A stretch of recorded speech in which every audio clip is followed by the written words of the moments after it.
Ashamaa akka fuunee hordoftoota fi kabajamtoota caalaa miidiyaa akkam jirtan akkam sa'aatii kana keessanii nagaa keessan jirtu annagaa fuudha galannoo waaqayyo dhafaa ta'u akkam jirtanii nagaa jirtanii mawraatiin narratti ifaa jira nagaa keessan jirtu isiniin jedha akkam jirtanii hordoftoota koo badee YouTube channel kiyya subscribe naaf godhaa warra maatii naaf hin taane maatii naaf ta'a isiniin jedha kota misrat jenna jalqaba irraan jalqabne garuu qulleetiin hojjechaa isiniin jedha eraata affeeramtanii jirtu narraa maakinaaf hojjechaan isiniin jedha naaf waliinaa hojjennu isiniin jedha hordoftoota koo nuti qulleetiin kiyyaa jechaa jirtin isiniin jedha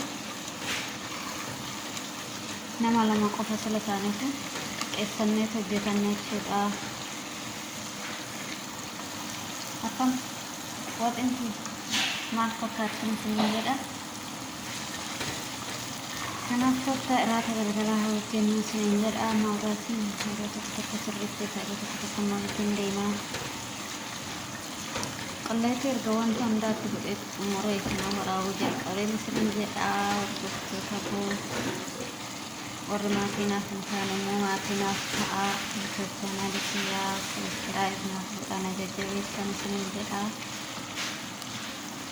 asitti kun misira miicee qopheesseen jira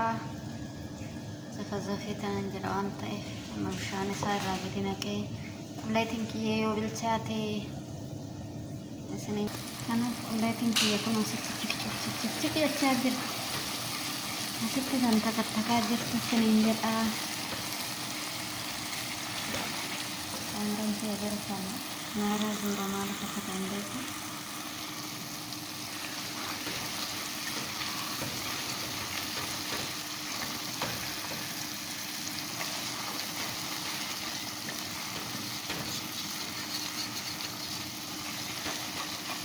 anda bercakap dengan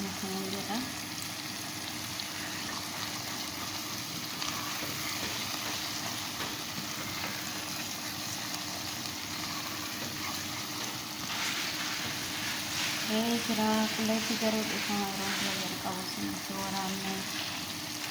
akan hujat sini ada di sini para listening dengan tuku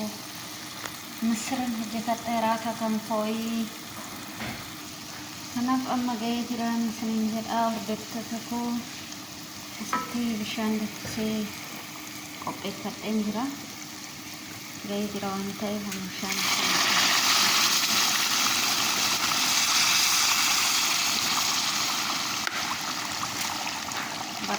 Maka nama lama silakan itu mesin capit anda pakai itu semakin itu kubleti zaiti bicara dengan efisien aman tenaga kenapa terkejar intainya kotanya kan semenjak era terperankan gitu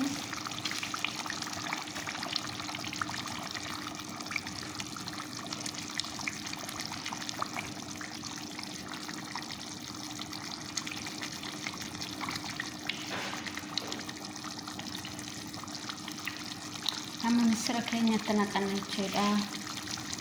harga kan tek lihat tek teh